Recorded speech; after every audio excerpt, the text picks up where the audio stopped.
11 जनवरी 2023 प्रातः मुरली। ओम शांति। बाप दादा मधुबन।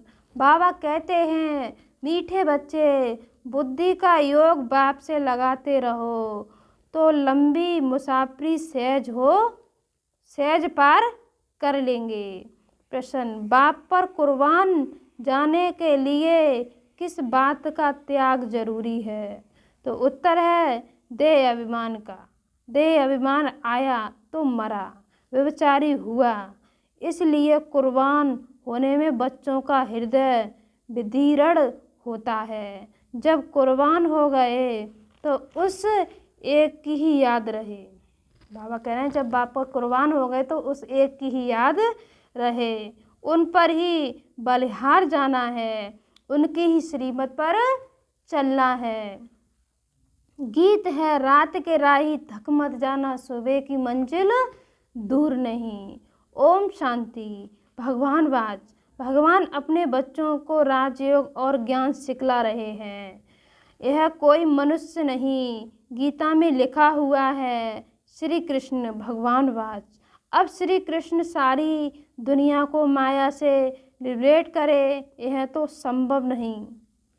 बाप ही आकर बच्चों प्रति समझाते हैं, जिन्होंने बाप को अपना बनाया है और बाप के सम्मुख बैठे हैं। श्री कृष्ण को बाप नहीं कहा जा सकता। श्री कृष्ण को बाप नहीं कहा जा सकता। बाप को कहा जाता है परमपिता, परम धाम में रहने वाला। आत्मा इस शरीर द्वारा भगवान को याद करती है। बाप बैठ समझाते हैं, मैं तुम्हारा बाप परम धाम में रहने वाला हूँ। मैं तुम्हारा बाप कहाँ रहने वाला हूँ? परम धाम में रहने वाला हूँ। मैं सभी आत्माओं का बाप हूँ। मैंने ही कल्प पहले बच्चों को आकर सिखाया था कि बुद्धि का योग मुझ परमात्मा से लगाओ। आत्माओं से बात की जाती है। आत्मा जब तक शरीर में न आए तो आँखों द्वारा देख ना सके, कानों द्वारा सुन ना सके। आत्मा बिना शरीर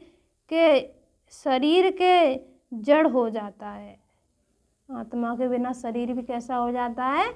जड़ हो जाता है। आत्मा चेतन है, गर्भ में बच्चा है, परंतु जब तक उनमें आत्मा ने प्रवेश नहीं किया तब तक चुरपुर नहीं होती। तो ऐसी चैतन्य आत्माओं से बाप बात करते हैं, कहते हैं, मैंने यह शरीर लोन पर लिया है। मैं आकर सभी आत्माओं को वापस ले जाता हूँ। फिर जो आत्माएं सम्मुख होती हैं उनको राजयोग सिखाता हूँ। बाबा कह रहे हैं, जो आत्माएं सम्मुख होती हैं उनको क्या सिखाता हूँ?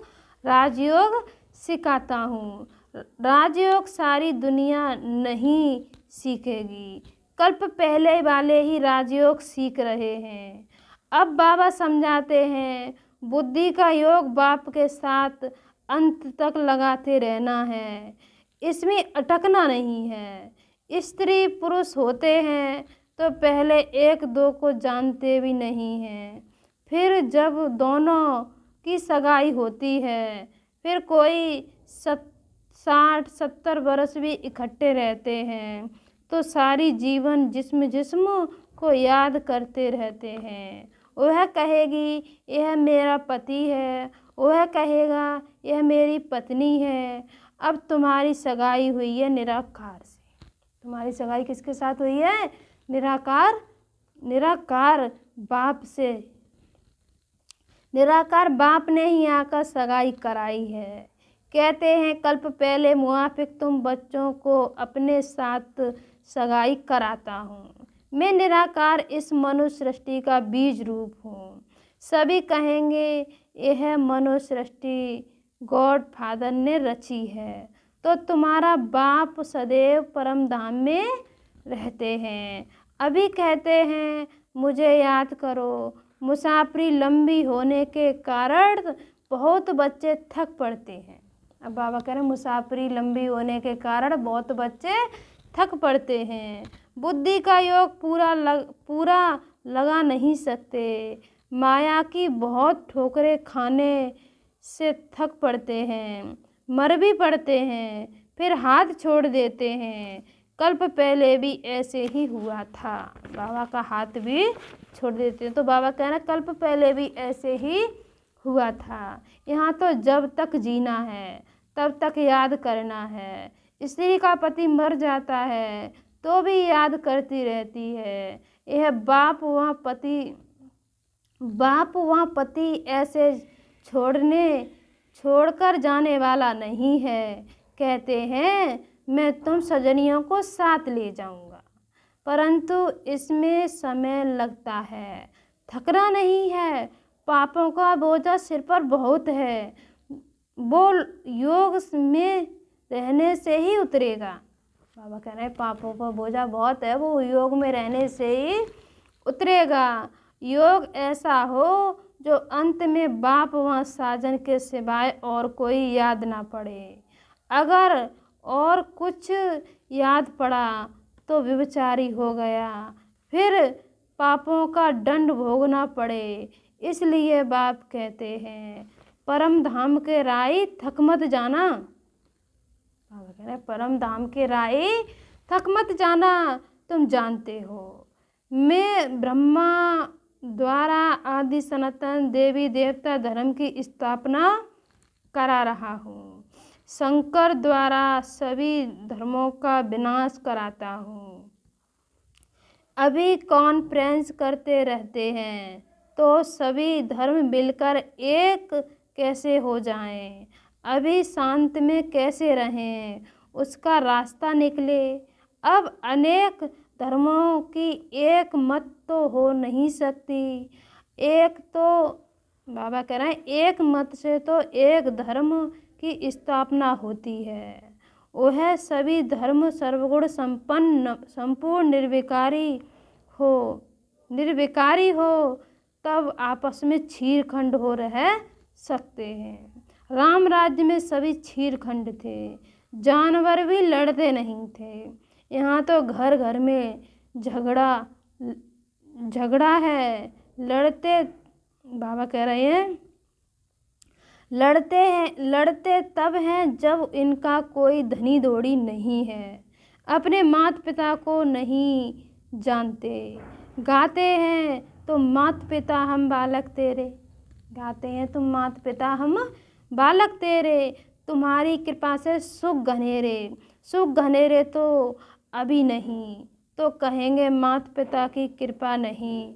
बाप को जानते ही नहीं तो बाप कृपा कैसे करे। फिर टीचर के डायरेक्शन पर चलें तब कृपा हो। वह तो कह देते हैं सर्वव्यापी है, तो कौन कृपा करे। परमात्मा को सर्वव्यापी बता दिया तो कौन कृपा करे और किस पर करे। कृपा लेने वाला और करने वाला दोनों चाहिए। स्टूडेंट पहले तो आकर टीचर के पास पढ़े, यह कृपा अपने ऊपर करे, फिर टीचर के डायरेक्शन पर चले। पुरुषार्थ कराने वाला भी चाहिए। यह बाप भी टीचर भी तो सतगुरु भी, बाबा कहने सतगुरु भी है। इन्हों को परम पिता, परम शिक्षक, परम सतगुरु भी कहा जाता है। बाप कहते हैं मैं कल्प यह स्थापना का कार्य कराता हूँ। पतित दुनिया को पावन दुनिया बनाता हूँ। वर्ड अलमाइटी अथॉरिटी है ना, तो वर्ड अथॉरिटी का राज्य कायम करते हैं। सारी सृष्टि पर एक ही लक्ष्मी नारायण का राज्य था। उनको अलमाइटी अथॉरिटी थी। वहाँ कोई लड़ाई झगड़ा कर ना सके, वहाँ माया ही नहीं। अब सतयुग में बाबा कह रहे हैं वहाँ पर माया ही नहीं है। ही गोल्डन एज, सिल्वर एज, सतयुग त्रेता दोनों को स्वर्ग अथवा वैकुंठ कहेंगे। अभी सभी गाते भी हैं चलो वृंदावन भजो राधे गोविंद, जाते तो कोई नहीं, सिर्फ याद करें। बाबा कह रहे हैं सिर्फ याद करते जरूर हैं, अब तो माया का राज्य है, अभी रावण की मत पर हैं। देखने में तो बड़े बड़े मनुष्य अच्छे आते हैं, बड़े बड़े टाइटल्स मिलते हैं, थोड़ी जिस्मानी हिम्मत दिखाते हैं, वह अच्छा कर्म करते हैं तो टाइटल मिलते हैं। कोई को डॉक्टर ऑफ फिलोसॉफी, कोई को क्या, बाबा कह रहे हैं कोई को क्या, ऐसे ऐसे टाइटल देते रहते हैं। अभी तुम हो ब्राह्मण, बाबा ने कह दिया अभी तुम कौन हो, ब्राह्मण, भारत की सर्विस में हो, तुम देवी राजधानी स्थापन कर रहे हो। जब स्थापना हो जाएगी, सब स्थापना हो जाएगी, तब तुमको टाइटल्स मिलेंगे, सूर्यवंशी राजा रानी, चंद्रवंशी राजा रानी, फिर तुम्हारा राज्य चलेगा। बाबा कह रहे फिर तुम्हारा राज्य चलेगा। वहाँ कोई को टाइटल नहीं मिलता, यहाँ दुख की कोई बात ही नहीं। बाबा कह रहे वहाँ पर कोई दुख की बात ही नहीं। जो कोई को दुख दूर करे वहाँ बहादुरी दिखावे। जो टाइटल मिले हैं, जो रस्म रिवाज यहाँ है, जो रस्म रिवाज यहाँ होती है, वहाँ यह नहीं होती, वहाँ पर ये नहीं होती। लक्ष्मी नारायण इस पतित दुनिया में आ कैसे सकते हैं। बाबा कह रहे हैं लक्ष्मी नारायण पतित दुनिया में आ सकते हैं, इस पर कोई पावन देवता नहीं, पतित दुनिया में कोई पावन देवता नहीं, इसलिए लक्ष्मी नारायण इस पतित दुनिया में आ नहीं सकते। यह पतित आसुरी दुनिया अनेक मतांतर में मूझ गए हैं। यह तो एक ही श्रीमत है जिससे राजधानी स्थापन हो रही है।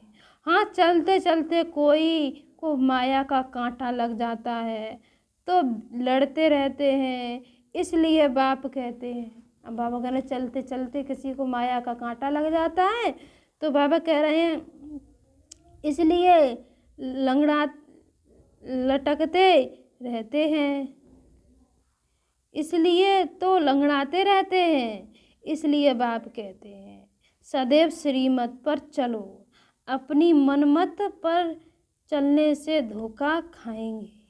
सच्ची कमाई होती है सच्चे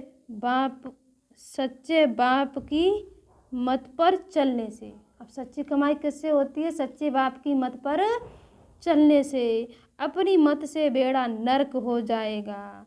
कितने महावीर श्रीमत पर ना चलने के कारण अधोगति को पहुंच गए। कैसे पहुंच गए वो? अधोगति को पहुंच गए। अभी तुम बच्चों को सदगति को पाना है। श्रीमत पर ना चला और दुर्गति को पाया तो बहुत पश्चाताप करना पड़ेगा।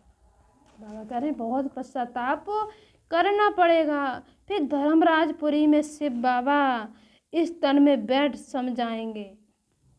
मैंने तुमको इस ब्रह्मा तन द्वारा इतना समझाया, पढ़ाया, इतनी मेहनत की, तुमने निश्चय के पत्र लिखे, श्रीमत पर चलेंगे परंतु नहीं चले।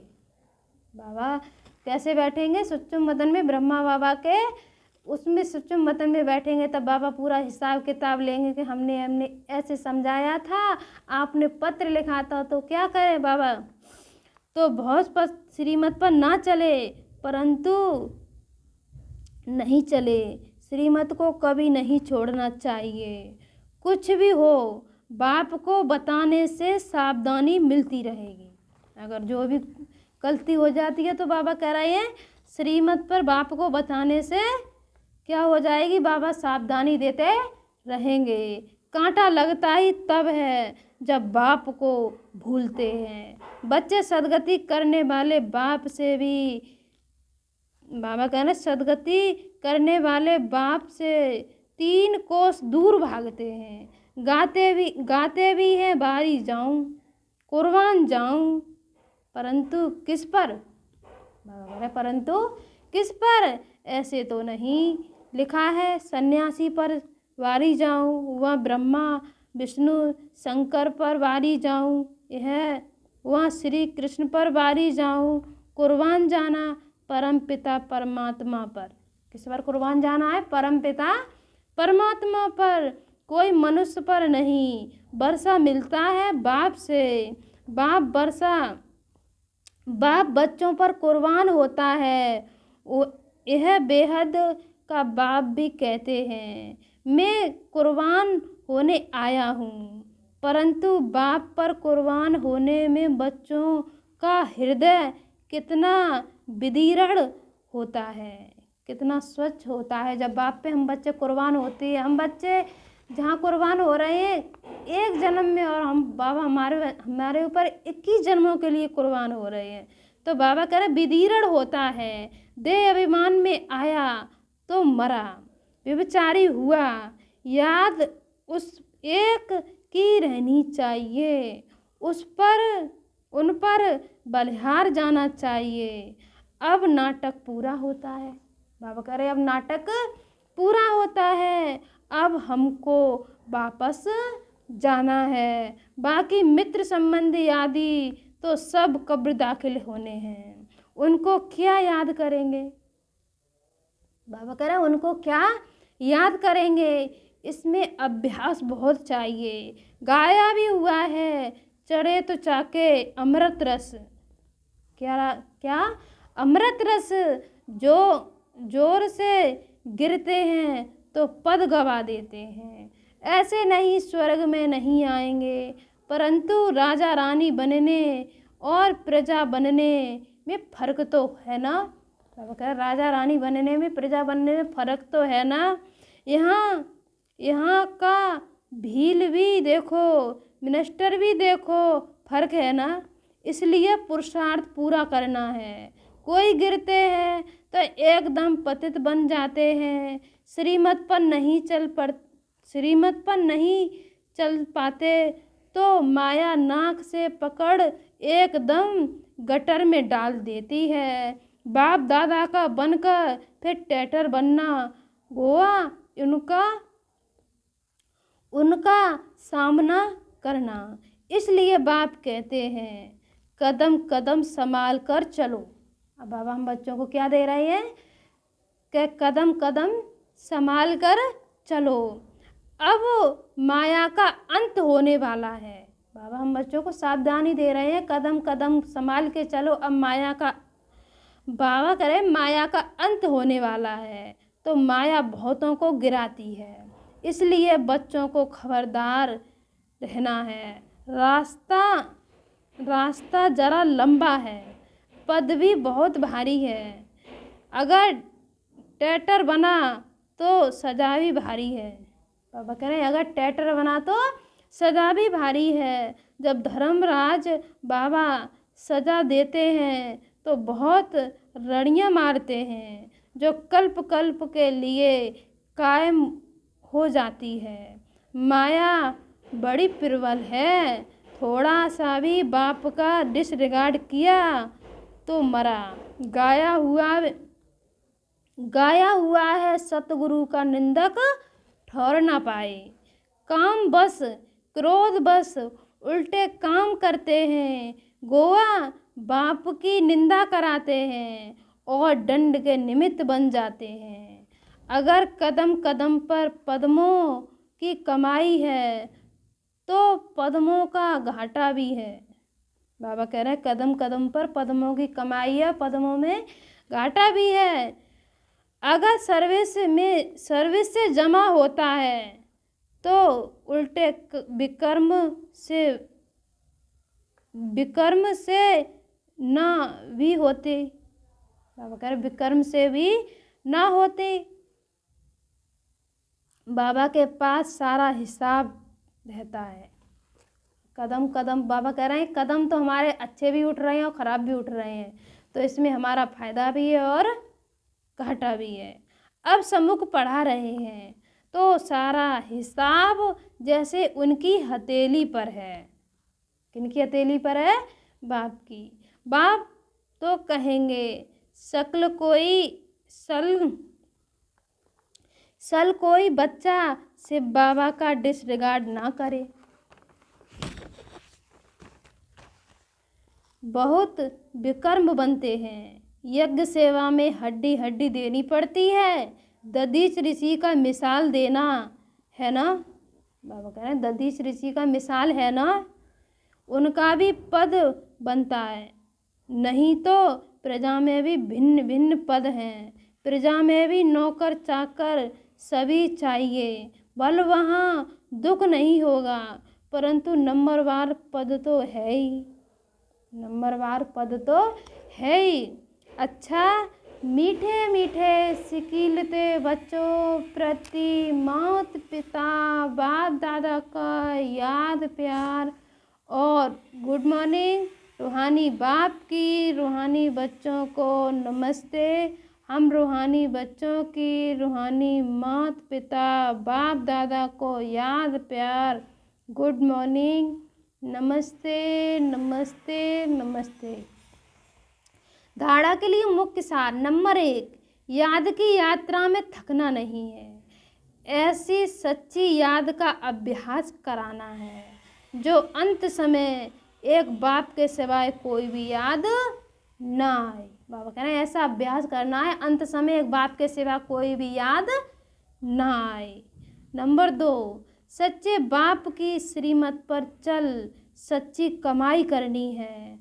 अपनी मनमत पर नहीं चलना है। सतगुरु की निंदा कभी भी नहीं करानी है। काम क्रोध के बस कोई उल्टा काम नहीं करना है। बाबा वरदान क्या दे रहे हैं हम बच्चों को? संकल्प शक्ति द्वारा हर कार्य में सफल होने की सिद्धि प्राप्त करने वाले सफलता मूर्त भव। संकल्प शक्ति द्वारा बहुत से कार्य सहज सफल होने से सिद्धि का अनुभव होता है। सिद्धि का क्या होता है? अनुभव होता है। जैसे स्थूल आकाश में भिन्न भिन्न सितारे देखते हो, भिन्न भिन्न सितारे देखते हो, ऐसे विश्व के वायुमंडल के आकाश में चारों ओर सफलता के चमकते हुए सितारे तब दिखाई देंगे जब आपके संकल्प श्रेष्ठ और शक्तिशाली होंगे। सदा एक बाप के अंत में खोए रहेंगे। आपके वह रूहानी नैन, रूहानी मूर्त दिव्य दर्पण बनेंगे। बाबा कह रहे हैं रूहानी नैन दिव्य मूर्त आपके क्या बनेंगे? दर्पण बनेंगे। ऐसे दिव्य दर्पण ही अनेक आत्माओं को आत्मिक स्वरूप का अनुभव कराने वाले सफलता मूर्त होते हैं। कौन होते हैं वो? सफलता मूर्त होते हैं। स्लोगन है निरंतर ईश्वरीय सुखों का अनुभव करने वाले ही बेफिक्र बादशाह हैं। निरंतर ईश्वरीय सुखों का अनुभव करने वाले ही बेफिक्र बादशाह हैं। अच्छा, ओम शांति।